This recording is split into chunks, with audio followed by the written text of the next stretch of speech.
good day, good afternoon, good night. How you doing? This is MCM and you're listening to You're Probably Right. Today we are going to have a serious conversation. Well, maybe not a serious conversation, but there's going to be a serious talk happening here. Now, of course, I'm only doing the talking, but just stay tuned.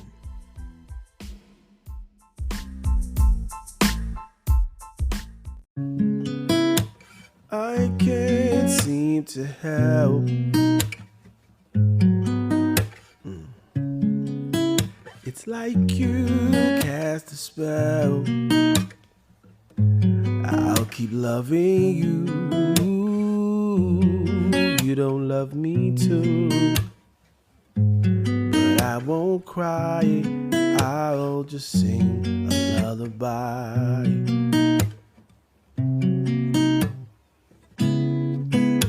You moved on already. I know I gotta stay strong. You said that you love me forever, but I guess that's gone. And I can't seem to hide all this pain that I feel inside. But that's okay, I'll just sing a lullaby. Listen, I can't seem to help. No, oh, it's like you cast a spell. Can't believe we're through. You win and you lose.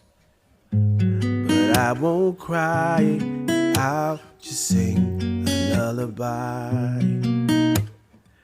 Listen. You moved on already, and I know I gotta stay strong. You said that you love me forever, but I guess that's gone. And I can't seem to hide all this pain that I feel inside. But that's okay, I'll sing a lullaby.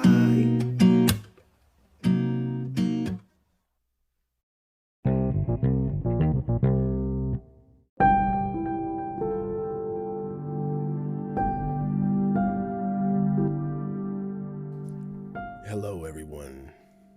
You have now entered. You're probably right. I'm just joking. My voice is still off from last time. So here I am. This is You're Probably Right. I'm your host, MCM. And we're going to go through a cool list with my own, I guess, twist on it. In other words, it is a list. I would say probably a pretty important list for most people to pay attention to. It won't be like Goggins' list or anything like that, if you know who Goggins is. A motivational speaker. Anyhow, we're going to go through it. It's 100. Now, I can't promise you that I'll actually be able to go through the whole 100. I would like to. Hopefully I don't go on and on till the break of dawn for absolutely no reason. But if you've been around much, you know that there is every once in a while I go off on tangents, and then therefore the episode tends to get a little bit long sometimes. But here I go, right? Man, his sore throat's crazy. But I mean, it is what it is. Let me see if I can find the list now. Here we go. Here's the list. Man, I'm having a hard time keeping my list up and keeping control of the inner workings. All right. So, there are 100 rules for life. Now, remember, this podcast is for entertainment purposes only.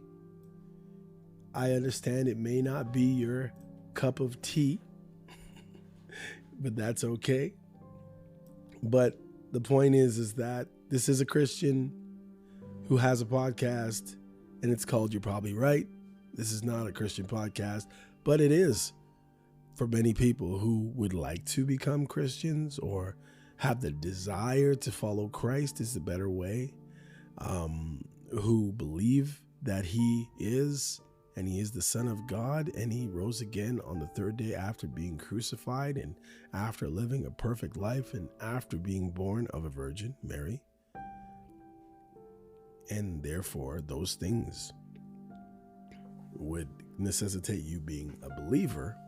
And then after that, it's how close you come to, not really how close you come to, but in your daily life, your obedience to the scriptures. And that means you'd have to read and have a desire to learn about the scriptures, and then have a desire and press towards being obedient. Okay? And that would be your sacrificial praise. That would be your worship to God. You're reading the word of God. You're singing spiritual hymns in your mind, praying without ceasing, being obedient. Those things are important for a believer, and obedience is way better than sacrifice. Okay. And here we go. I hope you're all cool and chilling. I hope you're if you could let me know, if you could drop me a line and somehow, and let me know if you appreciate my artwork on my various episodes. It's cool to be able to delve into AI a little bit, whereas it lets things come to life. So I have a lot of ideas, but many times I'm not able to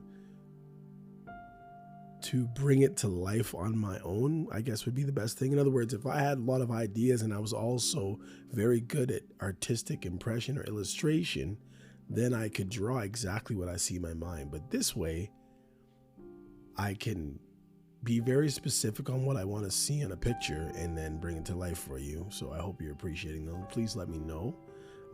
Please rate the podcast, because I would love this to be my 9 to 5. You know what I mean? Or my 12 to 12. You know what I mean? It's not feasible right now. So if you pass the podcast on, if you advertise it, if you put up something somewhere where a lot of people pass by, and let them know about You're Probably Right podcast. If you want to stick it on your car, go ahead. I give you full rights to go ahead and do that. Whatever attracts the guests to my podcast. Anyhow, I appreciate it. I thank you for listening.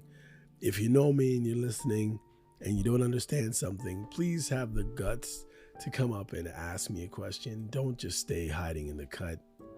You know what I mean? I'm out here being vulnerable, telling you my opinions, and sometimes it's not my opinion. Sometimes it's God's opinion.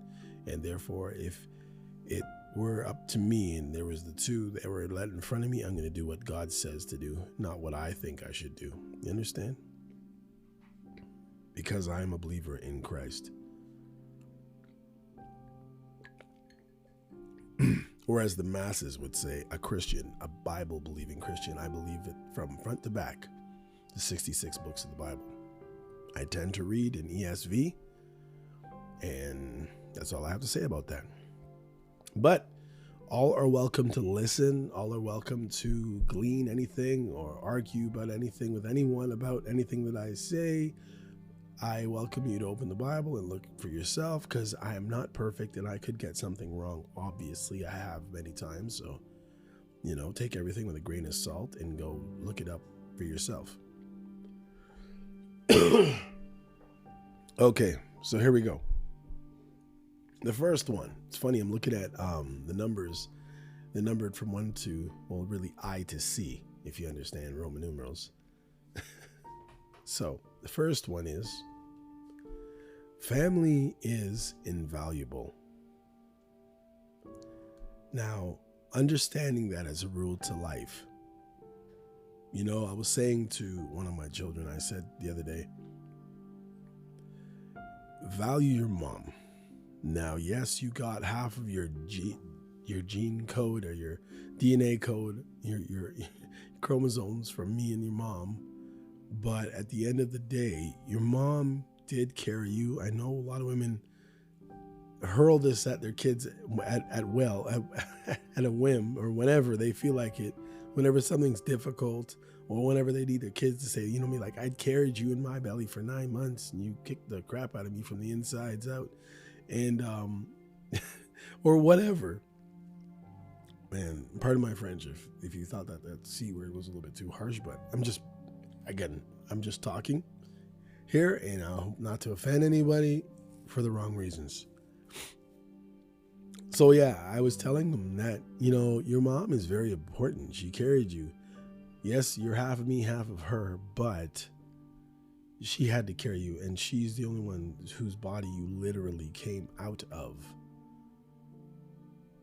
She had to protect you. There was nothing that I could do but try to protect her, and I don't know if I did such a great job about that at all, but at the end of the day, she had you in her belly. She had to make sure that she didn't bump into a wall with you.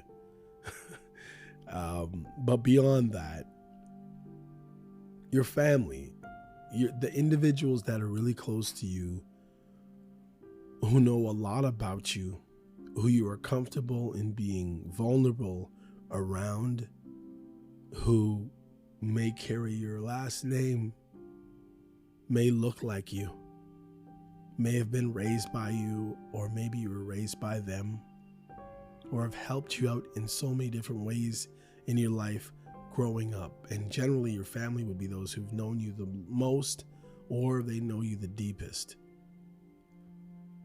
because some people didn't grow up with their paternals and fraternals and biologicals and all those other things. So when you peel away everything from life, from the kind of car you have, kind of house you have, kind of clothes you wear, kind of people you even hang out with or have been friends with from time to time, or worked with or played with or whatever with, your family. You come back to your family. And yes, as you get older, those numbers dwindle. They do. That's natural. And as you start losing them, you start valuing them more. Even though even the ones that weren't so wonderful to you, you value them because of the lessons that they taught you, even if it was negative at the time when they taught you the lessons. You were able to, hopefully, learning and growing, you were able to glean something proper out of the situation. I always say to my kids and those around me, because I've made a lot of mistakes in my life, I said, please use my life as a cautionary tale. But when you know, and when you can tell that I've done something the right way, and I've opened the door for you, please don't come a knocking. As I'm holding the door open for you by the example of my life, please take it and go with it and run with it. You don't need to open every door yourself. Some doors will be left open for you. That's just my 2 cents.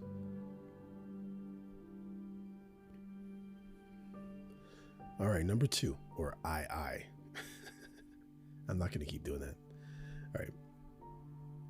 Hard work pays off. Now, what do we think when the best example I can give you of hard work, I've talked about my father many times. I've talked to my mother. I think I've talked about my mother a few times as well. Now, none of these individuals are rich. As a matter of fact, my father has passed away, and my mother, living with,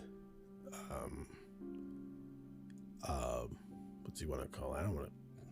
It's called aphasia. And if you don't know what it is, you can look it up, but it's a neurological disease, I guess, sickness, illness, where it takes your speech, takes your mobility, your ability to do a lot of different things. Your thinking is straight, you get emotional at wacky times, and a whole bunch of other stuff. Along with probably a little dementia mixed in there somewhere. It's supposed to be, I think, a part of it or akin to it. Dementia, that is. But what I'm trying to say is, both my parents worked their butt off. And depending on what you consider payoff is whether or not you believe that it paid off. Like, were they able to vacation every year? No. Were they able to amount a whole bunch of money, like a nest egg that they can live like the Joneses in their senior days? No. Did they pay off their house by the time they were seniors? No. Could have, but they decided to go a different route. And things didn't work out in some different situations, and family land in Jamaica got stolen and pushed aside, and my dad got sick, and individuals also robbed my family of their shares in the banana producer or whatever it is in Jamaica. And that's a whole nother story. I think I just put that out there just so we know it's reality. But they worked really hard. The payoff is for my parents that they were working hard in church and in their actual jobs. They got honored when they both retired. My father was given 2 clocks and a Bible when he retired. My mom, I guess they knew that things were a little bit tight. My father passed away. They gave her a bunch of money and a party and a cake and all that. And it's wonderful to be able to see the respect and the love and the admiration that people have for someone close to you who you know has been a hard worker and have given of themselves so much that people can not do nothing else but respect and honor it. And I saw that from strangers, from my parents, for both of them. All right, number 3. Be honest always. Now, I think there's a part in the Bible where it says, let's see.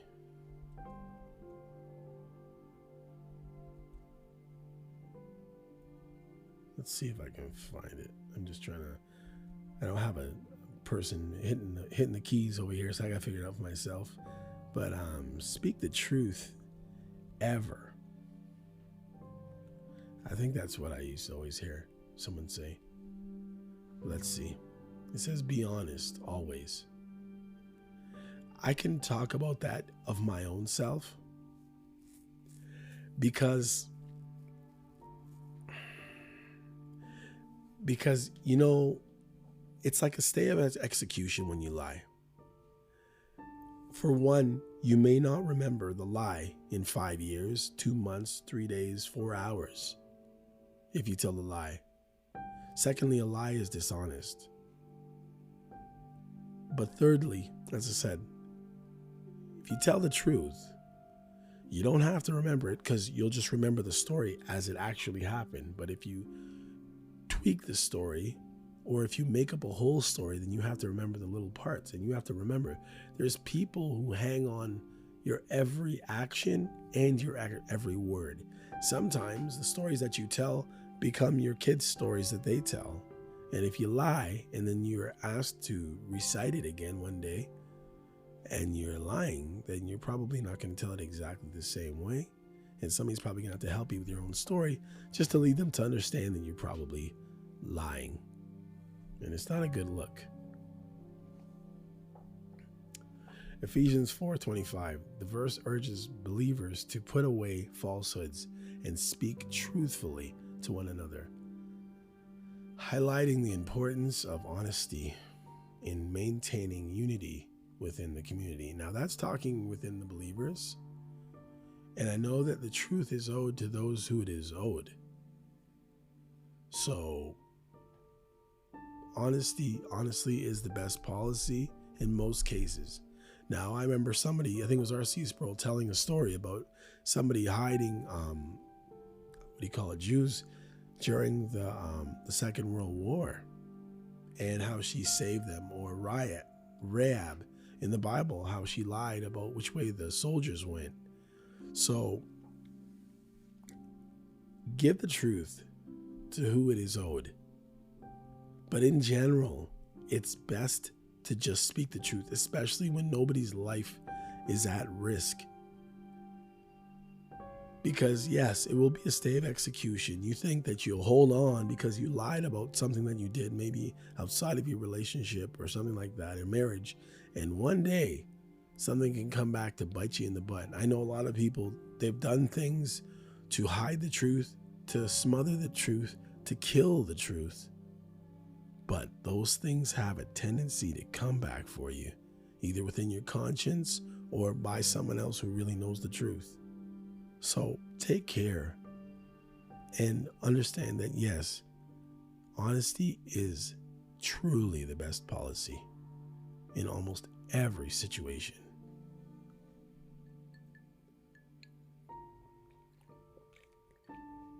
Save money for a rainy day. Yeah. You should try to keep some money on hand. I know many of us are like tapped out most times. We have good intentions, but sometimes we fall into spending habits, or we fall into having to pay for something that we didn't anticipate, like a destroyed roof on the top of our house. That is a huge undertaking when it comes to finances. Or if you drive a half decent car, fixing the brakes. A lot of time those emergency things will really take a bite out of you, especially when you're not prepared. So am I saying you should be able to try to save enough money to buy a house randomly? No, that's not what I'm saying. But for things that happen, and that's why it's called for a rainy day, because there might be a day where you might need to save a little money, to spend a little money on, say, a rainy day. Maybe your roof really is leaking. You know what I mean? Or maybe your brakes are really gone and you need to figure that out. Or you need to get a tune-up or something, or fix some rust on your car, or maybe you need a new pair of slacks, pants. Don't spend all your money on a bunch of shoes unless they're for investment and you're not wearing them. And even that's going to get old one day.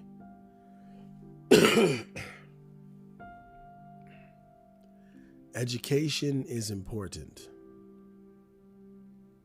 Now, that's number 5, and it depends on who's educating you and whose education you're listening to or taking in. Yes, everything can be a learning experience, but not everything do you want to sit under and learn. Some things you can realize from afar off that's not what you want to do, or that's a place that you do not want to go. Maybe you do not want to be sitting in the liberal halls of the humanities and learn everything about what it is to be left wing.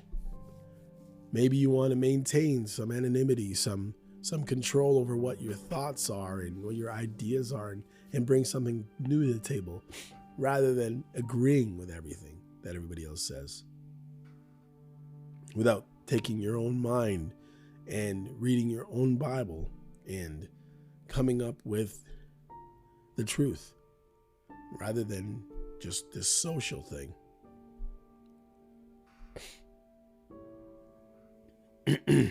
Number 6, respect others. Now, they say respect is earned, not given.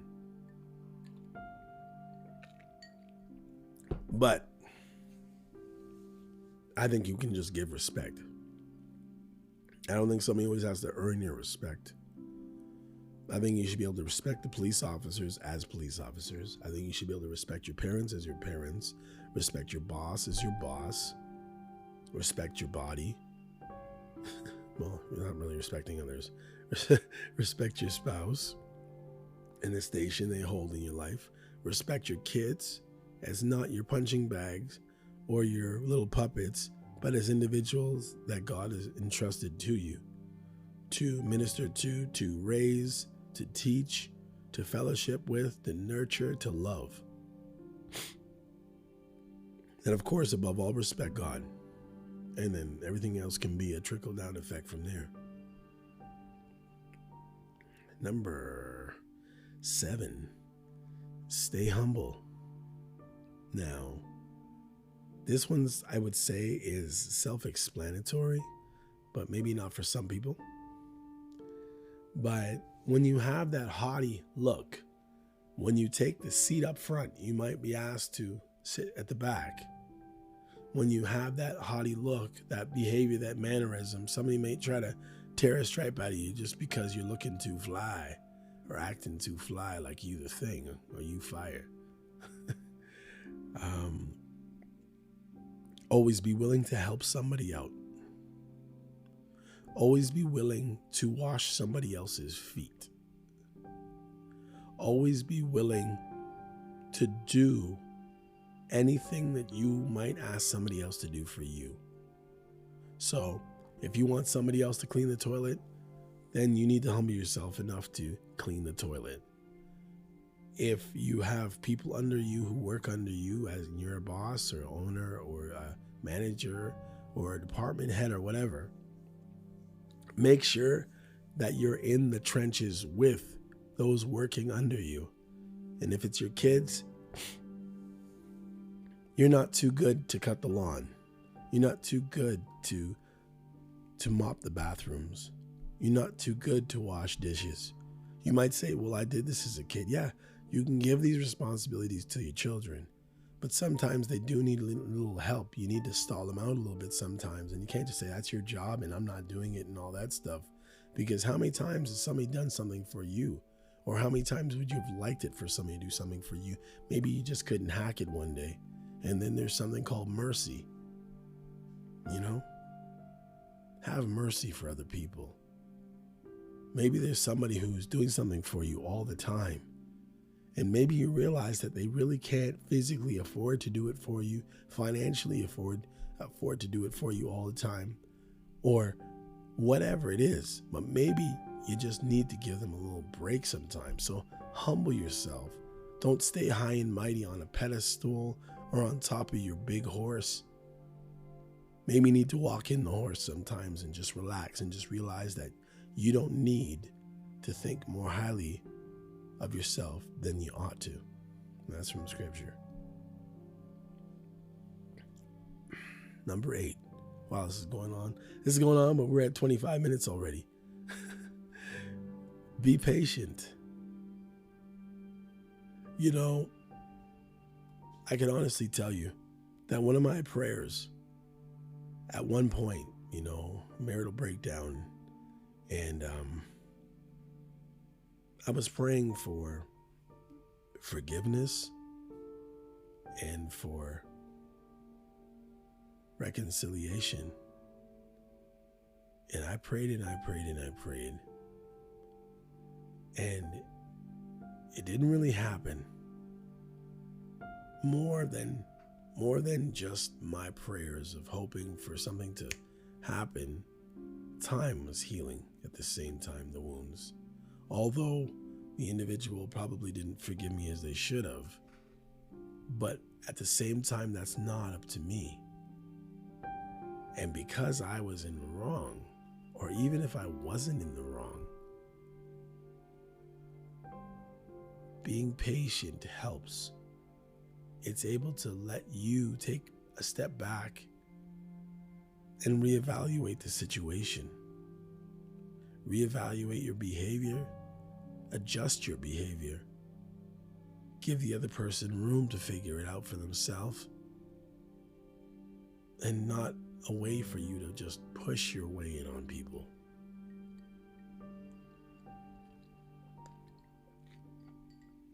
Because if you didn't know before today, you're not always right.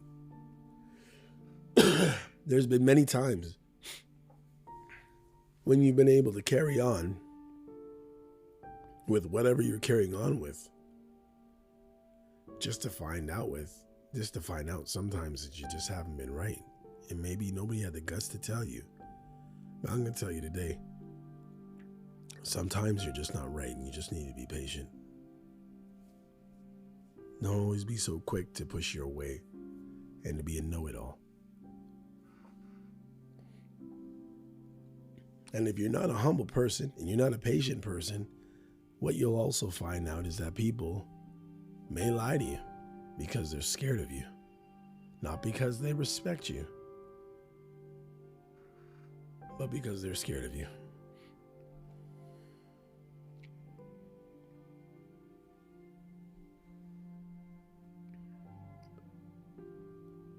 Let's see.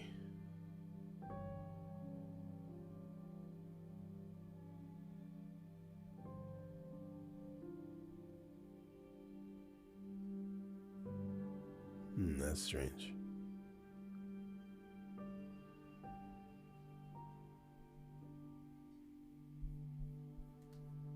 Something just popped up on my computer out of nowhere.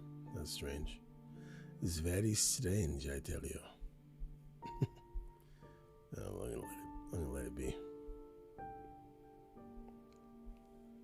All right.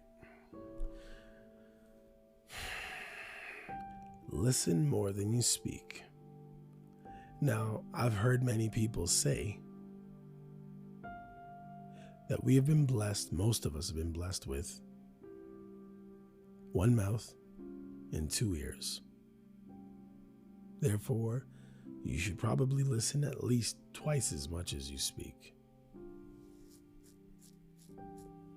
And it's true, because sometimes if you talk too much, you'll end up putting a foot in your own mouth.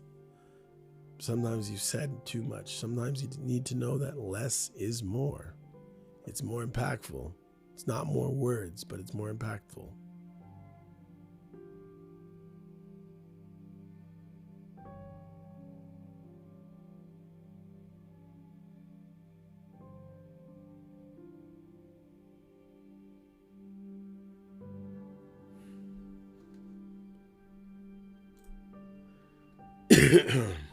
All right, here we go.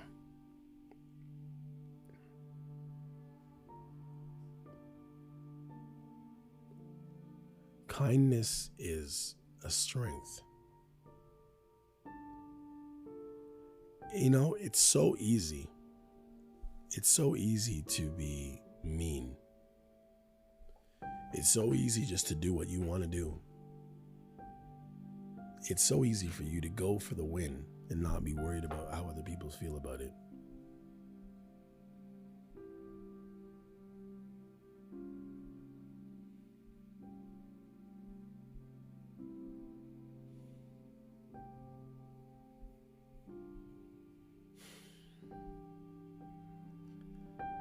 Sometimes it's so much more wonderful a power to bend down and help somebody, to bend down and tie somebody else's shoe, to stop and stand there and support that old person trying to cross the road, to take time with your child that doesn't fully understand where you're coming from and have the patience to be kind instead of like an executioner.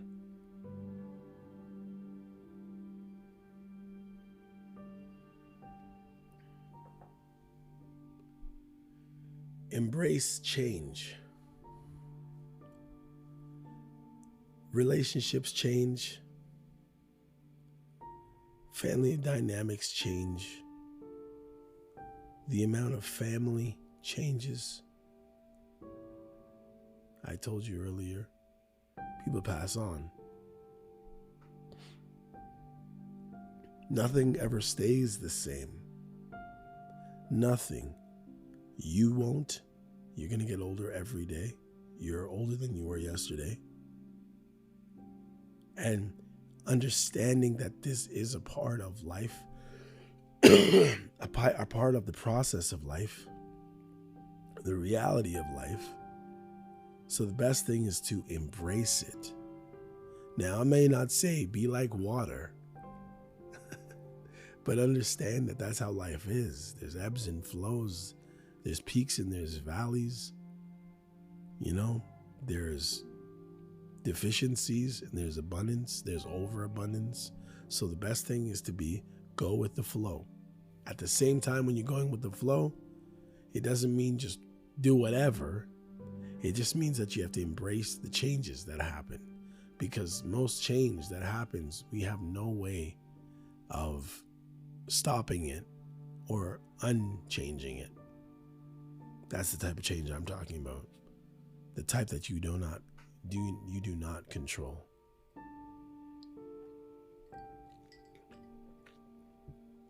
Keep your word.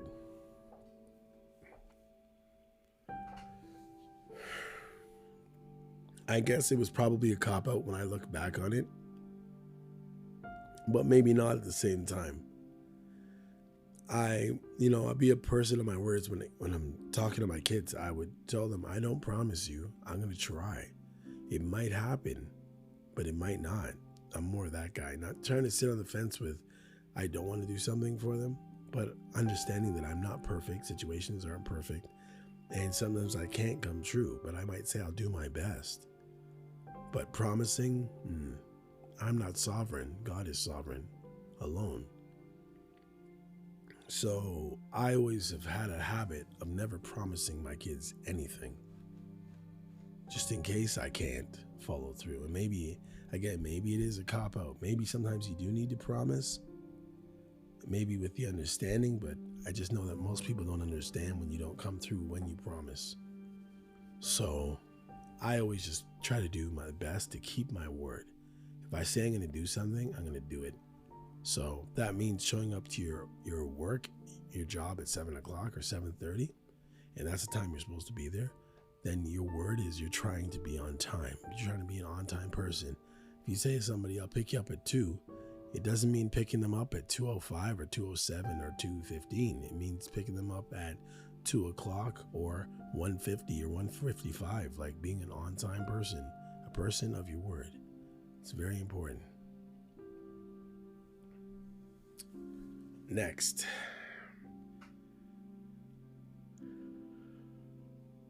value friendship.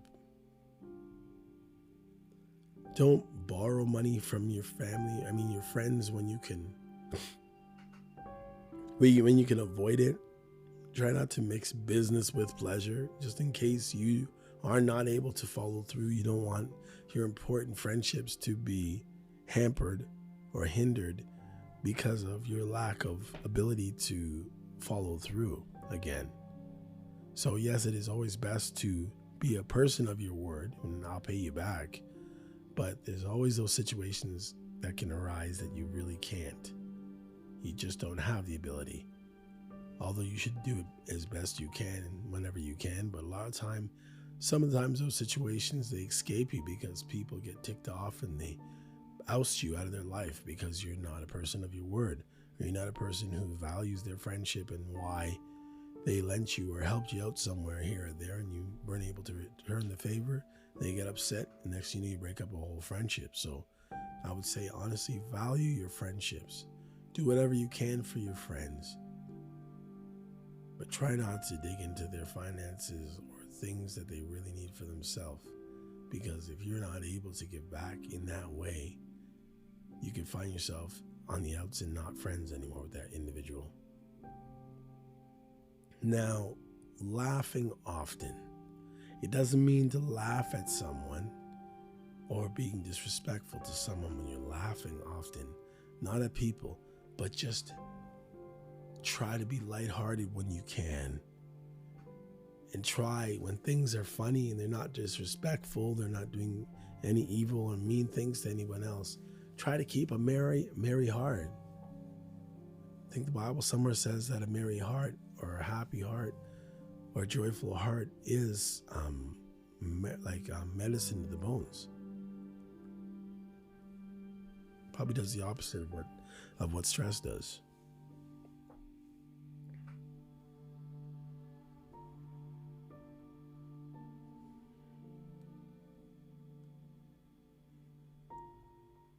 All right, 15.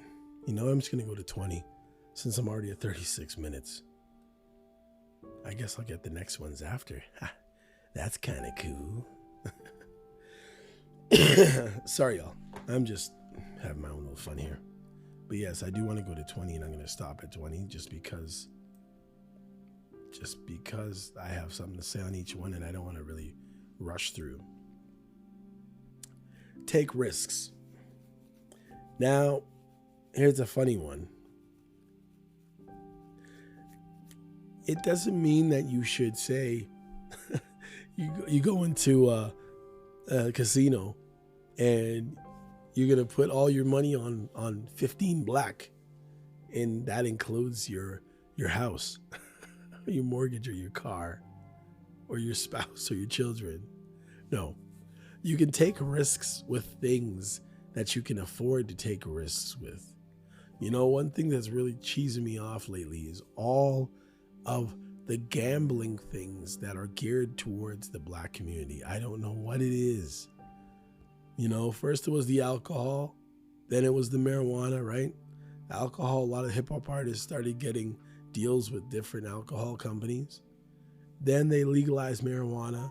And for people who are having trouble with stress and trauma, and a lot of that is in the black community from a lot of the black families and individuals being in the lower end of financial capabilities in society, a lot of them are looking for substance that can numb their mind, numb the pain, numb the reality of life for a little while. And now that it's legalized, who do you think's going to suffer? The same people, although it will drag other people down too. And the next thing I've noticed is gambling in the black community. It's on everything. It's bet this, bet that. They got Jamie Foxx here and there, and they got all kinds of people advertising for gambling. And I know it's cool that they say only gamble what you can afford to lose. But in reality, people are always trying to get the get back. They go to gamble because they don't have the money that they would like to do the things that they would like. So they try to see if they can hit the number, hit the lotto, and come up and maybe afford something that they didn't plan for, which isn't very prudent, and it's not very likely in most cases. And eventually, if you go by that rule, you're going to end up obviously losing a lot more than you win. You'll be strong today and weak tomorrow. You'll try it out and you'll lose. Or you'll go for the first time, and win a lot, and then try again and lose a lot. And usually, eventually, you lose more than you win. So be careful in the risks you take, but in life, you have to take some risks. But understand the difference of the risks that you don't need to take at all. Forgive freely. As one who has lived a majority of my life not being forgiven by certain individuals for certain things that I've done, as a matter of fact, I've been accused of various things. I remember from one person that I was with, they accused me of cheating a couple different times for a couple of years, and I didn't. And there was nothing that I could convince this person I didn't do it, and they were just so convinced. They had this whole narrative in their head, and no matter what I would say, they would just, wow, well, you cheated. I was like, no, I didn't. I did have an issue back there 10 years ago or so, but last year, nope. I don't even know how you're even believing that I did, but it is what it is. There's nothing. Sometimes you can't change people's minds. So it always reminds me that I can afford to freely forgive other people and not to hold them in my heart as a this or as a that, because there's always the chance that I could be wrong. Or even if they did do something, who am I to hold it on them for the rest of their life, as if I'm not a sinner myself?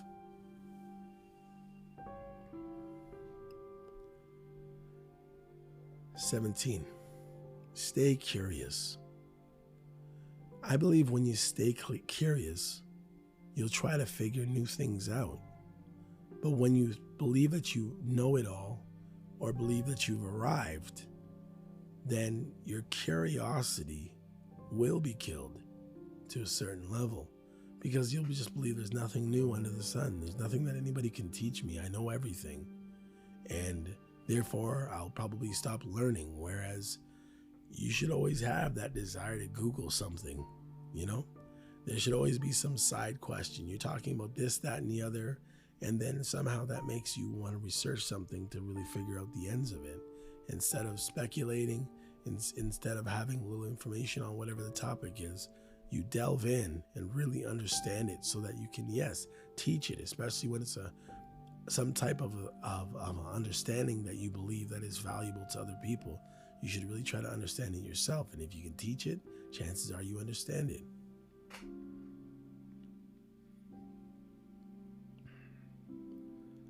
"18. Cherish your health." Take care of your health, people.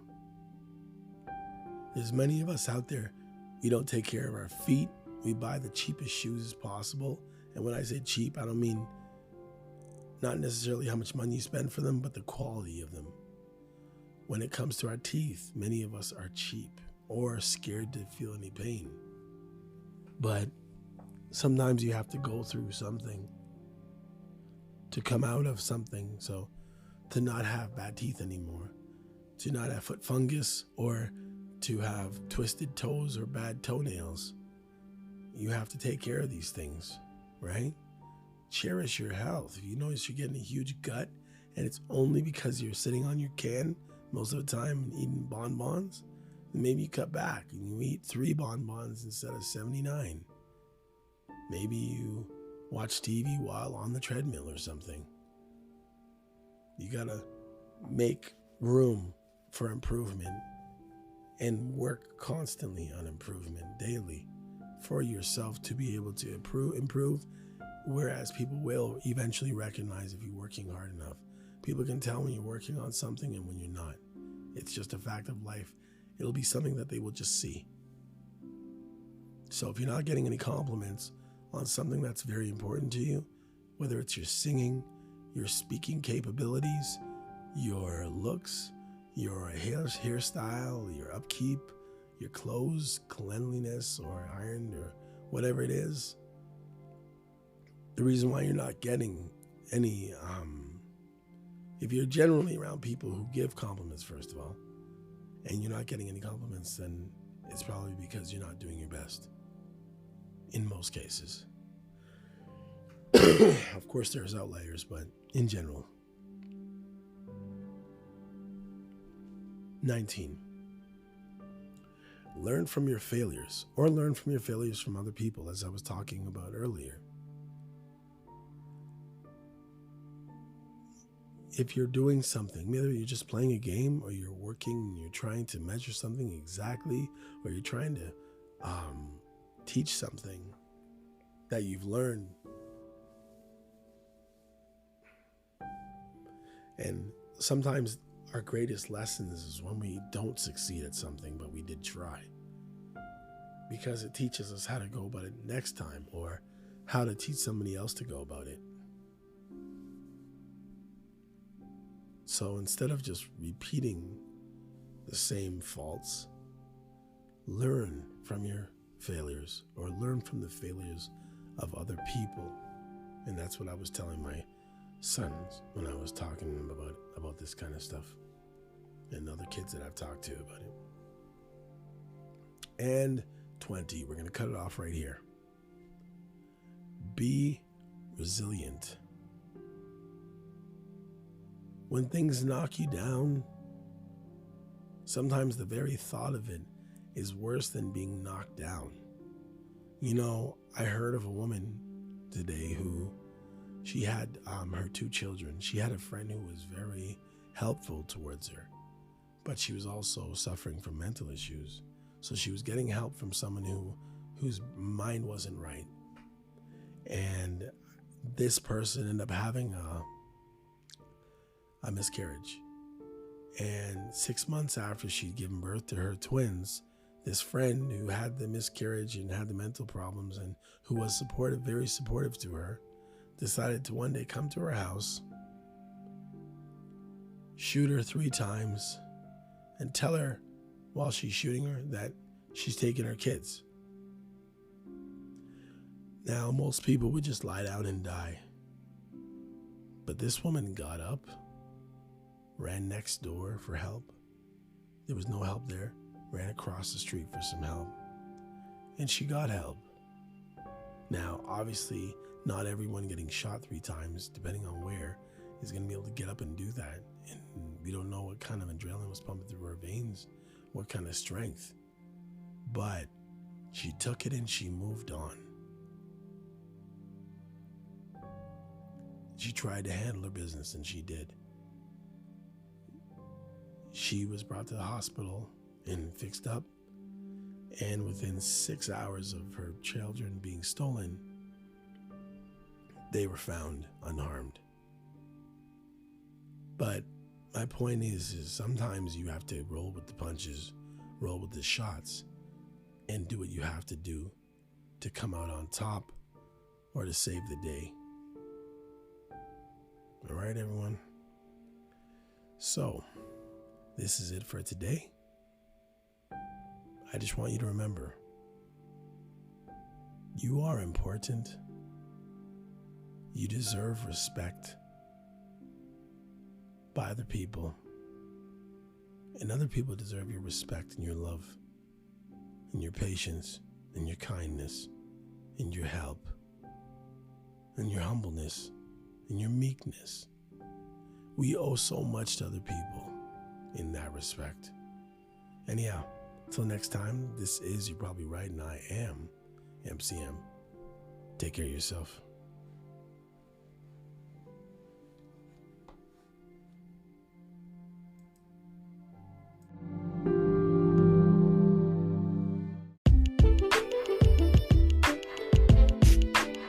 Hey, come check out You're Probably Right podcast.